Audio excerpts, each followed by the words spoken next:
Okay, so you came over here, what's the thought process in terms of like investment banking and when did that come on the horizon? Was it like not until your sophomore year, junior year? Did you always know freshman year where you're like, I'm going to be an investment banker?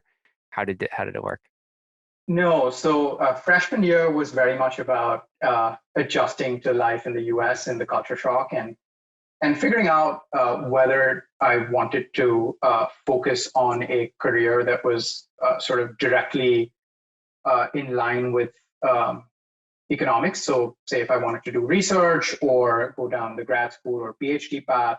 And while I was fascinated by macro, I soon realized that that was not something that I wanted to pursue. So it was more my second year when I started to look at a natural adjacency to economics, which is finance, and kind of expose myself more to the field by actively reading financial newspapers more, joining a finance club on campus, talking to a couple of peers and seniors, and just sort of immersing myself more in what that's all about. That first piqued my curiosity, and then I started thinking about, okay, how do I actually get firsthand exposure to to finance and the finance world.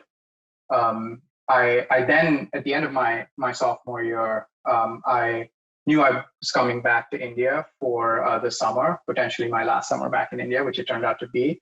And so I wrote to a couple of India offices of a couple of the Wall Street banks. And as it happens, one of them had sort of an unpaid externship program for their Asia offices. And through that, I was able to at least get exposed to investment banking and see what it was all about.